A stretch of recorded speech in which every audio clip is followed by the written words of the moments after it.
सुधीर कुमार जी, दिल्ली से।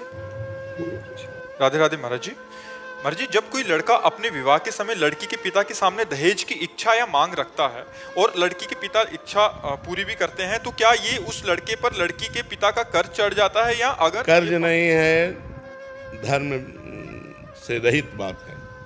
ब्याह सुयोग्य कन्या, सुयोग्य वर देख करके तय किया गया, ब्याह हो गया। अब लड़की पक्ष का जो भाव था वो वर पक्ष को दे दिया, बातचीत नहीं हुई। कहीं भी हमें शास्त्र में नहीं लिखा मिला कि उन्होंने हमसे कहा कि हम इतना इतना इतना देंगे। वो कन्या दी, उसके साथ जो उनका भाव रहा, वो चाहे 1000 सोने के रथ, 1000 हाथी, ये वो दे दिए। मांगना, तय करना, ये बिल्कुल शास्त्र विरुद्ध आचरण है, बिल्कुल नहीं करना चाहिए। किसका प्रश्न है? हाँ, बिल्कुल नहीं करना चाहिए।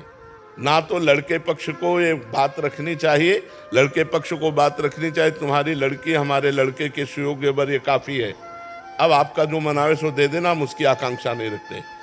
लड़की पक्ष को चाहिए कि जैसे पुत्रों को विभाजित संपत्ति किया, ऐसे कन्या का भी हिस्सा लगा करके उसके साथ दे देना चाहिए, बिना मांगे दे देना चाहिए। मांगना ये दहेज के अंतर्गत आता, और दहेज प्रथा ये हमारे संस्कारों को, हमारे धर्म को ये मिटिया मेट कर रही है।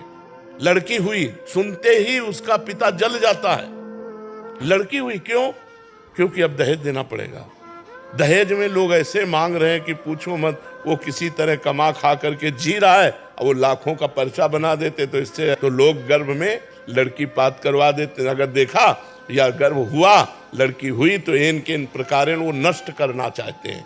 ये दहेज प्रथा ही तो ऐसे आचरणों को प्रेरित करती है। और तुम अपनी कमाई से नहीं तृप्त होगे, वो लड़की दे, केवल लिंग परिवर्तन से ही तुम महान हो गए क्या? वो भी तो एक शरीर आ रहा है तुम्हारे पास, और तुम भी एक शरीरधारी हो। तुम पुरुष लिंग हो, केवल इसलिए तुम महान हो गए। वो स्त्री लिंग है तो वो लघु हो गई क्या? विचार करके देखो, तुम केवल पुरुष लिंग हो, बस इसी यही बात तो है। वो स्त्री लिंग है, केवल यही बात, वो तुम्हारे घर आ रही है। ब्याह का तो मतलब है कि जो पान फूल बने वो हम आपके चरणों में समर्पित करते हैं, अपनी बेटी समर्पित करते हैं, आप आनंद से गले लगा करके उनको विदा किया, ये बात रही। और ये दहेज प्रथा जब तक रहेगी हमारे समाज में कलंक है, कैंसर है ये, जो लड़कियों के अस्तित्व को मिटाने वाली है, जो लड़की के प्रति हे भाव पैदा करने वाली। और ये लोग नहीं समझते कि आज हमारे राष्ट्र की प्रथम पुरुष राष्ट्रपति लड़की ही है। और आज बॉर्डर में सेना के साथ जोड़ पे जोड़ कंधा मिलाए लड़कियां खड़ी हैं। लड़कियां कोई साधारण समझते हो, दैवी शक्ति है। तो लड़कियों को क्या समझ रखा? केवल स्त्रीलिंग होने के कारण वो इतना घट गई कि तुम्हें रुपया भी दे और लड़की भी दे। सुशील, सज्जन, शांत, परम पवित्र परिवार, कोई लेने के लिए लड़की तैयार नहीं, तैयार है रुपया लेने के लिए।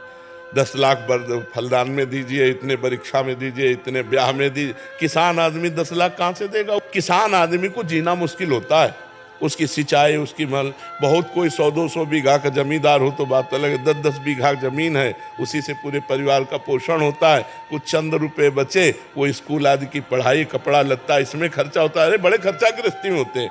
तो ब्याह का मतलब खूब बढ़िया खवा पिया दिया, जो रूखा सूखा है वो तुम्हें दे दिया, और बिटिया लो और कमाओ खाओ जाके। अब ये जो दोहन किया होती है दहेज में, ये बिल्कुल निषिद्ध है। हमें लगता है न देना चाहिए न लेना चाहिए, दोनों के विरुद्ध में बात रखनी चाहिए। न देना चाहिए न लेना चाहिए। आप जी के आशीर्वाद से हमारे पास चारों तरफ इतनी लड़कियां हैं जी, 1000 लड़कों पीछे 1100-1200 लड़कियां हैं। तो मेरी माता जी कहते हैं, बोले जितनी लड़कियां होगी उतने डीजे हमारे ज्यादा बजेंगे। बिल्कुल बिल्कुल बिल्कुल।